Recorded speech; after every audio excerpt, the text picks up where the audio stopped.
Hey guys, welcome to the study with Mayank. मैं हूं आपका मयांक। आज हम लोग टेस्ट 33 के अंतर्गत यूपीएससी प्रीलिम से संबंधित आधुनिक भारत के इतिहास के प्रश्नों को देखेंगे। तो चलिए स्टार्ट करते हैं आज का वीडियो। देखते हैं मैं क्या क्या डिस्कस करना है यहाँ पर। आज का पहला प्रश्न है, 1931 के गांधी-इरविन समझौते में निम्नलिखित में से कौन सी शर्तें शामिल थीं? आपको कूट का प्रयोग करके सही उत्तर का चयन करना है।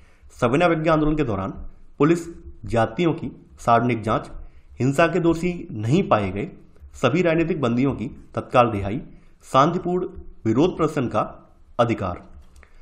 ब्रिटिश सरकार ने वर्ष 1930 में लंदन में प्रथम गोलमेज सम्मेलन का आयोजन किया और इस आयोजन का उद्देश्य भारतीय नेताओं और ब्रिटिश सरकार के प्रतिनिधियों के द्वारा साइमन कमीशन की रिपोर्ट पर चर्चा करना था। राष्ट्रीय कांग्रेस द्वारा इस सम्मेलन का बहिष्कार किया गया, अतः सरकार ने कांग्रेस के साथ एक समझौते पर बातचीत करने का प्रयास किया ताकि कांग्रेस जो है गोलमेज सम्मेलन में हिस्सा ले सके। अंततः कांग्रेस की ओर से गांधी जी के द्वारा और ब्रिटिश सरकार की ओर से लॉर्ड इरविन के द्वारा एक समझौते पर हस्ताक्षर किए गए। तो जिसमें जो शर्तें शामिल थी उन शर्तों के अनुरूप आपका पहला वाला स्टेटमेंट इसमें शामिल नहीं था, सेकंड वाला स्टेटमेंट इसमें शामिल था। यानी हिंसा के दोषी नहीं पाए गए सभी राजनीतिक बंदियों की तत्काल रिहाई, ये शर्त में यानी समझौते की शर्तों में ये शामिल था। इसके अलावा सरकार ने समुद्र तट के निकट स्थित गांवों को उपभोग हेतु नमक बनाने का अधिकार दे दिया। साथ ही साथ शांतिपूर्ण और अहिंसात्मक विरोध प्रदर्शन करने का अधिकार को भी स्वीकृति दे दी। तो यहाँ पर आपका थर्ड वाला भी सही है। यहाँ पर आपका 2 और 3 सही है, तो आपका सही आंसर है पहले का भी, केवल 2 और 3। दूसरा प्रश्न है अब आपका, तिलक की होम रूल लीग के संदर्भ में निम्नलिखित कथनों पर विचार कीजिए। पूछा गया है कौन सा कथन यहाँ पर सही है, आपको बताना है। इसके अंतर्गत होम रूल की विचारधारा के प्रचार प्रसार हेतु धार्मिक त्योहारों का एक महत्वपूर्ण रणनीति के रूप में प्रयोग किया गया। लीग की मांगों में स्वराज, भाषाई राज्यों का गठन और स्थानीय भाषा में शिक्षा शामिल थी। तिलक ने राष्ट्रवाद का प्रचार करने के लिए गणेश पूजा और शिवाजी महोत्सव का प्रयोग स्वदेशी आंदोलन के दौरान किया था, न कि होम रूल की विचारधारा के प्रचार प्रसार में। तो आपका पहला वाला कथन जो है गलत हो जाएगा, क्योंकि तिलक ने कभी भी होम रूल की विचारधारा के प्रचार प्रसार में धार्मिक त्योहारों की रणनीति को इस्तेमाल नहीं किया है। इन्होंने स्वदेशी आंदोलन के दौरान शिवाजी महोत्सव, गणेश पूजा का प्रयोग किया है। तो यहाँ पर आपका पहला वाला कथन गलत हो जाएगा। सेकंड वाला जो कथन है यहाँ पर, ये वाला कथन आपका बिल्कुल सही है। लीग की मांगों में स्वराज, भाषाई राज्यों का गठन और स्थानीय भाषा में शिक्षा शामिल है। देखिए, तिलक ने महाराष्ट्र के व्यापक दौरों और व्याख्यानों के माध्यम से होम रूल विचारधारा का प्रसार किया, जिसने इस विषय पर स्पष्टता प्रस्तुत की और भारत में होम रूल अर्थात स्वशासन के विचार को और लोकप्रिय बनाया। उन्होंने यह प्रसारित किया कि होम रूल आंदोलन के दौरान प्राप्त जो स्वराज होगा वो कैसा होगा। उन्होंने स्वराज के प्रश्न को भाषाई राज्यों के गठन और स्थानीय भाषा में शिक्षा की मांग के साथ जोड़ दिया। इस प्रकार उनके होम रूल की प्रमुख मांगें स्वराज, भाषाई राज्यों का गठन और स्थानीय भाषा में शिक्षा थी। तो यहाँ पर आपका सेकंड वाला कथन सही है। यहाँ पर आपका केवल सेकंड वाला कथन सही है, तो आपका सही आंसर है दूसरे का भी, केवल सेकंड। तीसरा प्रश्न है अब आपका, साइमन कमीशन के संदर्भ में निम्नलिखित कथनों पर विचार कीजिए। पूछा गया है कौन सा कथन सही है। कमीशन के सभी सदस्य अंग्रेज थे। कमीशन की नियुक्ति ब्रिटिश भारत में आगे के संवैधानिक सुधारों के प्रश्न पर विचार करने के लिए की गई थी। साइमन कमीशन की रिपोर्ट में ब्रिटिश भारत के लिए डोमिनियन स्टेट्स की सिफारिश की गई थी। नवंबर 1927 में 1927 में ब्रिटिश सरकार के द्वारा भारतीय विधिक आयोग की नियुक्ति की गई थी ताकि आगे के संवैधानिक सुधारों के प्रश्न पर विचार किया जा सके। और इस आयोग को लोकप्रिय रूप से इसके अध्यक्ष जॉन साइमन के नाम पर साइमन कमीशन के रूप में से जानते हैं। अब देखिए, इसका जो गठन है ब्रिटेन की कंजर्वेटिव सरकार के द्वारा किया गया था। तो यहाँ पर आपका सेकंड वाला कथन आपका जो है बिल्कुल सही है कि कमीशन की नियुक्ति ब्रिटिश भारत में आगे के संवैधानिक सुधारों के प्रश्न पर विचार करने के लिए की गई थी। इसके अलावा पहला वाला कथन भी यहाँ पर सही है। इस आयोग के सभी सदस्य अंग्रेज थे। तो यहाँ पर आपका पहला वाला कथन भी आपका सही है। थर्ड वाला जो कथन है यहाँ पर बताया गया है कि साइमन कमीशन की रिपोर्ट में ब्रिटिश भारत के लिए डोमिनियन स्टेट्स की सिफारिश की गई थी। देखिए, जो साइमन कमीशन की रिपोर्ट है इसमें डोमिनियन स्टेट्स का कहीं भी उल्लेख नहीं किया गया था और अन्य माध्यमों से भी यह एक प्रतिगामी दस्तावेज था। इसने नरमपंथियों सहित सभी राष्ट्रीय नेताओं को निराश किया। तो यहां पर आपका तीसरा वाला कथन जो है गलत है। केवल 1 और 2 कथन सही है, तो आपका सही आंसर है तीसरे का ए, केवल 1 और 2। चौथा प्रश्न है आपका, कैबिनेट मिशन योजना के संदर्भ में निम्नलिखित कथनों में से कौन सा सही है, ये आपको बताना है। इसने पाकिस्तान की मांग को अस्वीकार कर दिया। इसने प्रांतीय विधानसभाओं को धर्म के आधार पर 2 समूहों में विभाजित करने का प्रस्ताव किया।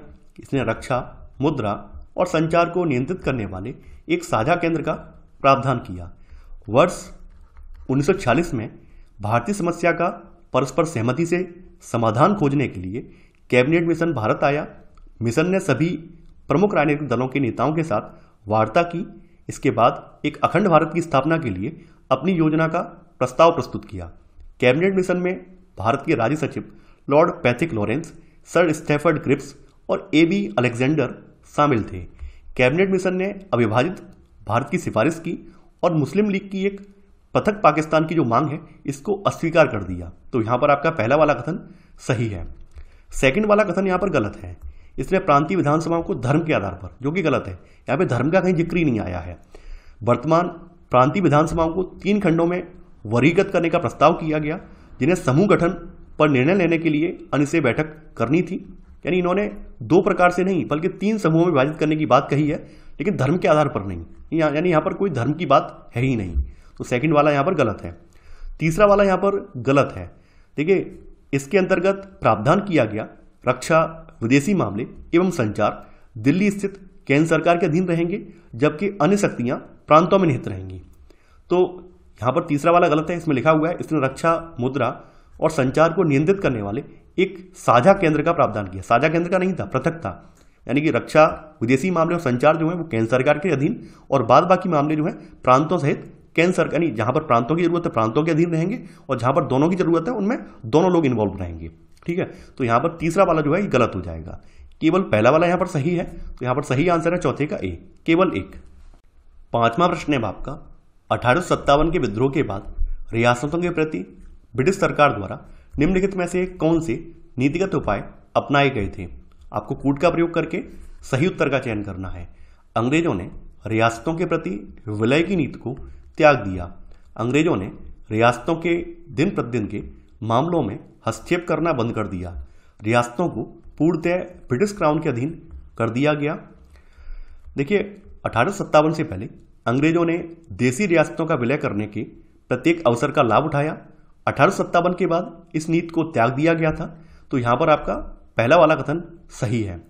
सेकंड वाला कथन यहां पर सही नहीं है। यहां पे लिखा हुआ है अंग्रेजों ने रियासतों के दिन प्रतिदिन के मामलों में हस्तक्षेप करना बंद कर दिया। देखिए, सेकंड वाला गलत है। इन्होंने न केवल रेजिडेंटों के माध्यम से दिन प्रतिदिन के प्रशासन में हस्तक्षेप किया, बल्कि मंत्रियों और अन्य उच्च अधिकारियों की नियुक्ति और उन्हें हटाने का अधिकार पर भी इन्होंने बल दिया है। कभी कभी शासकों को ही इन्होंने हटा दिया है। ठीक है, तो यहां पर आपका सेकंड वाला गलत हो जाएगा, यानी इन्होंने हस्तक्षेप करना बंद नहीं किया था। तीसरा वाला जो कथन है, यह कथन आपका बिल्कुल सही है। शासकों या राजाओं को अपना अस्तित्व बनाए रखने की कीमत के रूप में ब्रिटेन को सर्वोच्च शक्ति के रूप में स्वीकार करने के लिए विवश किया गया। वर्ष 1876 में महारानी विक्टोरिया ने पूरे भारतीय उपमहाद्वीप पर ब्रिटिश संप्रभुता स्थापित करने हेतु भारत की महारानी की उपाधि धारण की। तो यहां पर आपका तीसरा वाला बिल्कुल सही है। यहां पर आपका केवल 1 और 3 कथन सही है। तो आपका सही आंसर है 5वें का सी, केवल 1 और 3। छठवां प्रश्न है आपका, भारत छोड़ो आंदोलन 1942 के दौरान गांधी जी के द्वारा राष्ट्र को दिए गए निर्देशों के संदर्भ में निम्नलिखित में से कौन से कथन सही हैं? आपको कूट का प्रयोग करके सही उत्तर का चयन करना है। सरकारी सेवकों से कहा गया कि वे त्यागपत्र दे दें और खुले तौर पर कांग्रेस के प्रति अपनी निष्ठा की घोषणा करें। सैनिकों से कहा गया कि वे अपने पद न छोड़ें, अपितु लोगों पर गोली चलाने से इनकार कर दें। गांधी जी ने रियासतों से कहा कि वे विदेशी सत्ता के प्रति निष्ठा प्रदर्शित करने के बजाय अपने ही लोगों की संप्रभुता को स्वीकार करें। किसान भू राजस्व का भुगतान करने से मना कर दें और रहते किसी भी जमींदार को कोई कर देने से साफ इनकार कर दें। बॉम्बे के गोवालिया टैंक मैदान में अखिल भारतीय कांग्रेस कमेटी की बैठक में गांधी जी ने अपने भाषण में लोगों के विभिन्न वर्गों को विशिष्ट निर्देश दिए। तो यहां पर जो पहला वाला निर्देश है ये गलत है। सरकारी सेवकों से कहा गया कि वे अपने त्यागपत्र नहीं दें। यहाँ पे बोला है त्यागपत्र दे दें, ऐसा नहीं कहा है। उन्होंने कहा है कि जो सरकारी सेवक हैं वो अपने त्यागपत्र ना दें, अपितु उन्हें खुले तौर पर कांग्रेस के प्रति अपनी निष्ठा जो है घोषित करनी चाहिए। इन्होंने सरकारी सेवकों से त्यागपत्र देने के लिए नहीं कहा है, तो पहला वाला गलत है। इन्होंने सैनिकों को निर्देश दिए हैं कि वे भी अपने पदों का त्याग ना करें, बल्कि वे हमारे अपने लोगों पर गोली चलाने से इनकार कर दें। तो यहां पर आपका सेकंड वाला सही है। थर्ड वाला भी सही है। गांधी जी ने शासकों से कहा है कि विदेशी सत्ता के प्रति निष्ठा प्रदर्शित करने के बजाय अपने लोगों की संप्रभुता को ये स्वीकार करें। तो यहां पर आपका तीसरा वाला भी सही है। चौथा वाला जो है ये सही नहीं है। देखिए यहां पे बोला गया किसान भू राजस्व का भुगतान करने से मना कर दें और रैयतें किसी भी जमींदार को कोई कर देने से साफ इनकार कर दें। देखिए ऐसे किसान जिनमें साहस है, वे अपना सब कुछ जोखिम में डालने के लिए तैयार हैं, इनको भू राजस्व का भुगतान करने से मना कर देना चाहिए, ये बात कही है। इन्होंने काश्तकारों को बताया है कि कांग्रेस का मानना है कि भूमि पर उस पर काम करने वालों की है, यानी भूमि जो है वो उन पर जो यानी किसान जो हल चला रहा है, उस जमीन को जोत रहा है, ये उसी की जमीन है। तो इन्होंने ये इनसे कहा है कि ये भी उसका कर ना दें, लेकिन यदि कोई जमींदार सरकार का पक्ष लेना चाहता है तो उसे कोई कर नहीं दिया जाना चाहिए। तो यहां पर इन्होंने चौथा वाला स्टेटमेंट है उसमें बोला है, यहां पर जो लिखा हुआ है इसमें लिखा हुआ है किसान भू राजस्व का भुगतान करने से मना कर दें और रैयतें किसी भी जमींदार को कोई कर देने से साफ इनकार कर दें। तो किसी भी जमींदार को नहीं है, उन जमींदारों को कर ना दें जो जमींदार सरकार के फेवर में है, और जो जमींदार भारत के फेवर में है या भारत के जो नेता हैं उनके फेवर में, उन्हें तो कर देने की आग्रह कर रहे हैं ये, लेकिन जो जमींदार ब्रिटिश सरकार के फेवर में, उन्हें कर ना देने की ये बात कर रहे हैं। तो चौथा वाला भी यहां पर निकल जाएगा। केवल 2 और 3 सही है, तो यहां पर आपका सही आंसर है छठवें का सी, केवल 2 और 3। सातवां प्रश्न है आपका, तेभागा आंदोलन के संदर्भ में निम्नलिखित कथनों पर विचार कीजिए। पूछा गया है कौन सा कथन सही है। बटाईदार भूमि से होने वाली उपज के 1/3 की मांग कर रहे थे। इस आंदोलन की मांगों की जांच हेतु फ्लाइड कमीशन का गठन किया गया था। 1946-47 में बंगाल क्षेत्र के बटाईदारों ने क्षेत्र के जोतदारों के विरुद्ध तेभागा आंदोलन का नेतृत्व किया। जोतदारों के पास भूमि का बड़ा हिस्सा था और गरीब काश्तकारों, स्थानीय बाजारों, साहूकारों आदि पर भी उनका नियंत्रण था। ग्रामीण बस्तियों में जमींदारों की तुलना में इनका यानी जोतदारों का अधिक प्रभुत्व था। तो बटाईदार को भागदार के रूप में भी जाना जाता था। तो बटाईदार जोतदारों के अधीन बड़े कृषि क्षेत्रों में खेती करते थे और ये फसल की कटाई के बाद आधी फसल जोतदारों को सौंप देते थे। यानी जो बटाईदार थे वो जोतदारों के अधीन थे और जो भी फसल काटी जाती थी उसके बाद 50-50 कर लेते थे, यानी आधी फसल ये रख लेते थे और आधी फसल जो बटाईदार हैं ये जोतदारों को दे देते थे।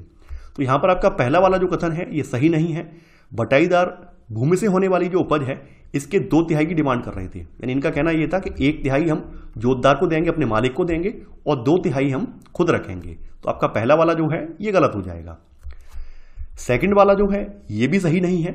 यहां पे लिखा गया है कि इस आंदोलन की मांगों की जांच हेतु फ्लाइड कमीशन का गठन किया गया। देखिए ये भी गलत है। इस आंदोलन की मांगे फ्लाइड कमीशन की सिफारिश पर आधारित थी, यानी फ्लाइड कमीशन की सिफारिश पर की आधार पर ही ये 2/3 की डिमांड कर रहे थे, जिसे बंगाल भू राजस्व आयोग ने, यानी कि जो फ्लाइड कमीशन है इसे बंगाल भू राजस्व आयोग के रूप में भी जाना जाता है, इसने वर्गदारों या बटाईदारों को उपज का 2/3 हिस्सा देने की सिफारिश की है। तो यहां पर इसकी जांच के लिए फ्लाइड कमीशन नहीं बनाया गया था, बल्कि फ्लाइड कमीशन की ही सिफारिश थी कि 2/3 बटाईदारों को दिया जाए और 1/3 जोतदारों को दिया जाए। तो यहां पर आपका पहला वाला जो है और दूसरा वाला जो है ये दोनों ही गलत है। तो यहां पर आपका सही आंसर है डी, ना तो एक सही है और ना ही दूसरा। आठवां प्रश्न है आपका, भारतीय राष्ट्रीय कांग्रेस के कलकत्ता अधिवेशन में निम्नलिखित में से कौन सी घटनाएं घटित हुई, ये आपको बताना है। कूट का प्रयोग करके सही उत्तर का चयन करना है। कांग्रेस नरमपंथी और गरमपंथी यानी अतिवादी समूहों में विभाजित हो गई। स्वशासन या स्वराज का प्रस्ताव, राष्ट्रीय शिक्षा पर प्रस्ताव, राष्ट्रीय आर्थिक कार्यक्रम पर प्रस्ताव।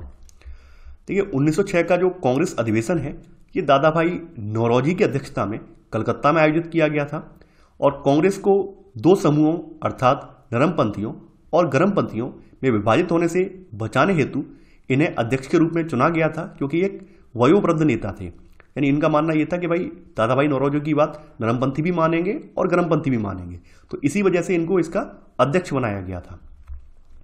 यहाँ पर जो अधिवेशन हुआ है, तो इस अधिवेशन के दौरान जो प्रस्ताव हुए हैं इनमें बंगाल के विभाजन पर प्रस्ताव है, स्वशासन या स्वराज का प्रस्ताव है, स्वदेशी पर प्रस्ताव है, बहिष्कार पर प्रस्ताव है और राष्ट्रीय शिक्षा पर प्रस्ताव है। यानी यहाँ पर स्वशासन और राष्ट्रीय शिक्षा पर प्रस्ताव है, पहला वाला और चौथा वाला नहीं है।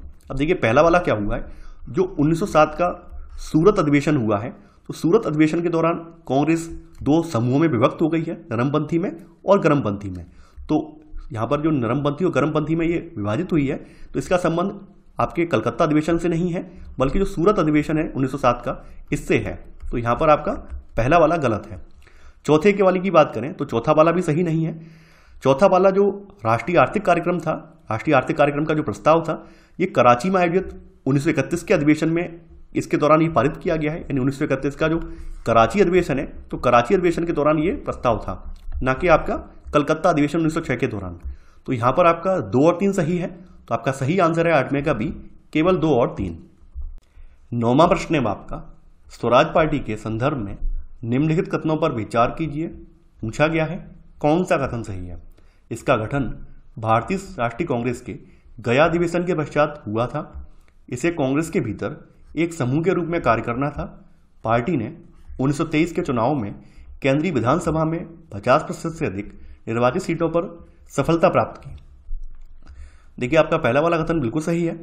वर्ष 1922 में कांग्रेस के गया अधिवेशन में CR दास, इन्होंने विधायिकाओं में प्रवेश करने का प्रस्ताव रखा, किंतु यह प्रस्ताव पारित नहीं हो सका। तो दास और अन्य नेताओं ने कांग्रेस से नाता तोड़ लिया और इन्होंने 1 जनवरी 1923 को, यानी 1 जनवरी 1923 को अपनी एक अलग पार्टी बनाई है, इसका नाम है स्वराज पार्टी। ठीक है, तो यहां पर आपका पहला वाला कथन बिल्कुल सही है। दास और मोतीलाल नेहरू ने कांग्रेस खिलाफत स्वराज पार्टी का गठन किया, जिसमें दास अध्यक्ष और मोतीलाल नेहरू सचिवों में से थे।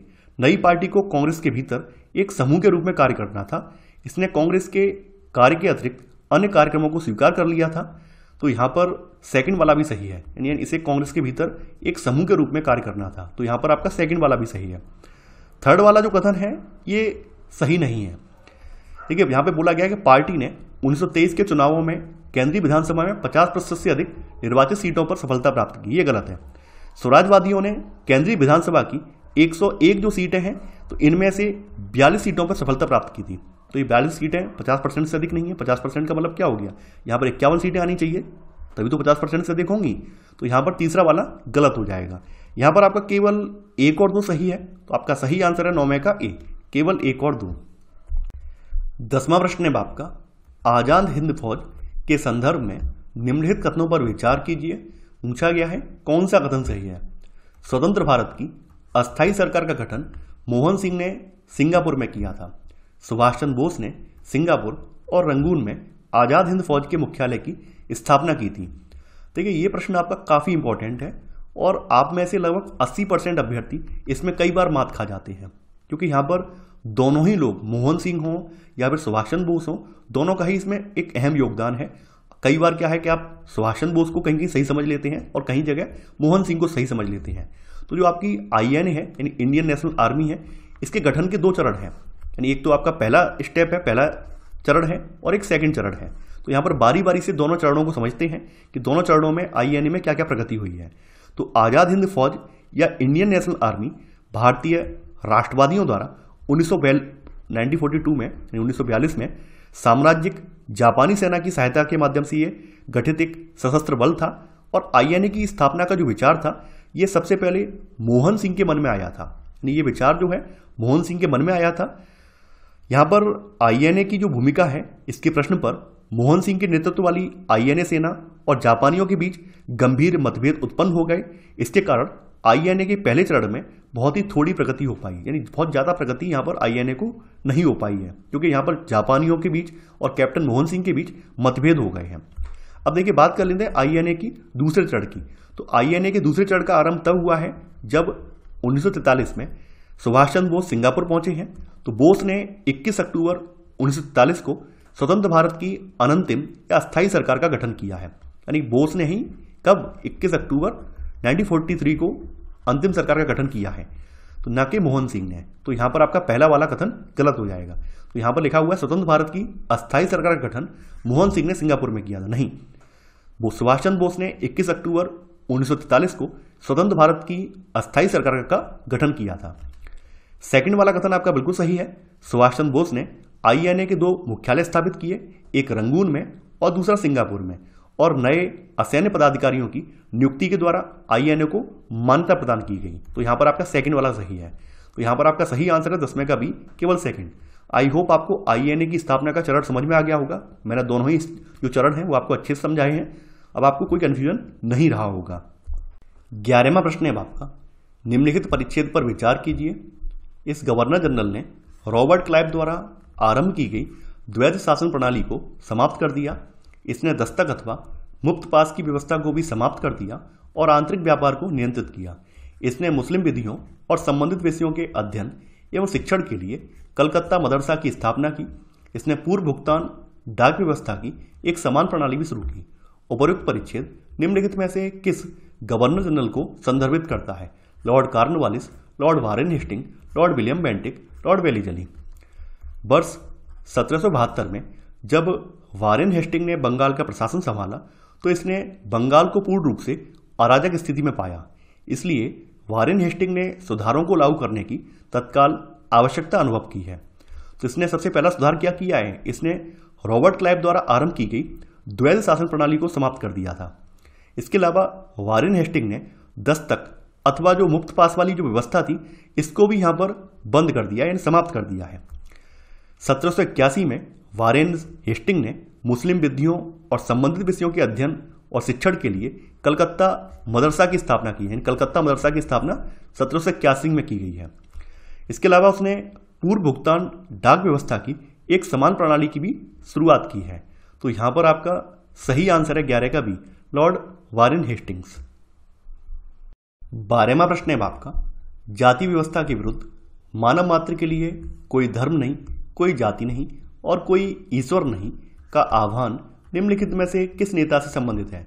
नारायण गुरु, महात्मा गांधी, स्वामी विवेकानंद, कुमावुला थुपरम्बिल अयप्पन।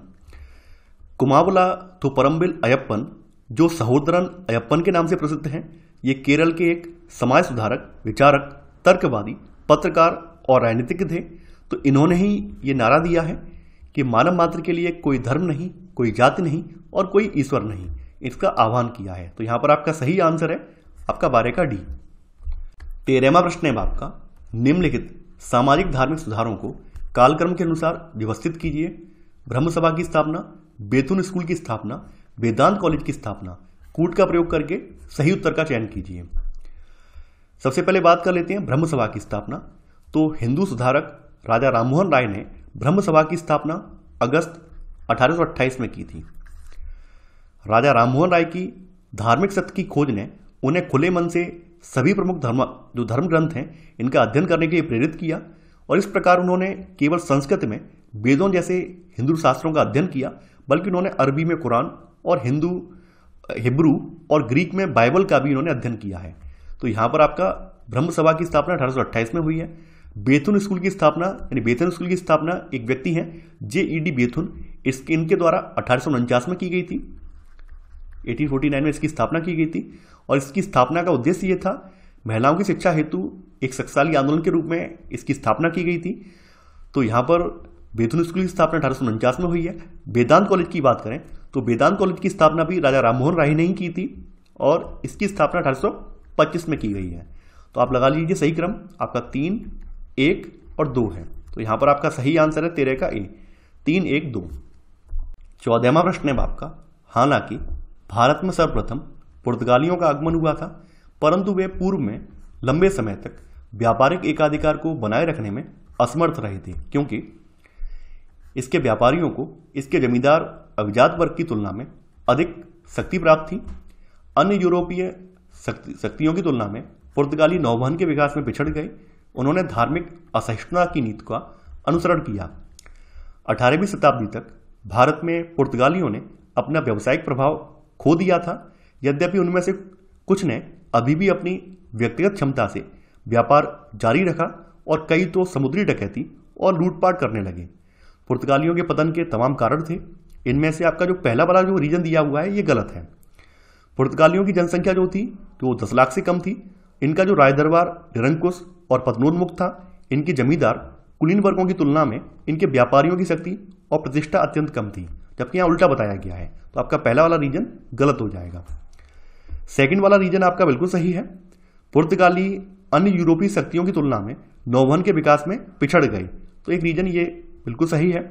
तीसरा वाला जो रीजन है ये भी बिल्कुल सही है, यानी इन्होंने धार्मिक असहिष्णुता की नीति का अनुसरण किया। पुर्तगालियों की धार्मिक नीतियों जैसे कि जेसुइट्स की गतिविधियों ने राजनीतिक भय का माहौल उत्पन्न किया। मुसलमानों से उनकी प्रतिद्वंदता के अलावा ईसाई धर्म में धर्मांतरण की जो पुर्तगाली नीति है इससे भी हिंदू नाराज हो गए थे। तो यहाँ पर यह भी एक रीजन है। तो यहाँ पर आपका सही आंसर है 2 और 3, यानी कि बी वाला केवल 2 और 3।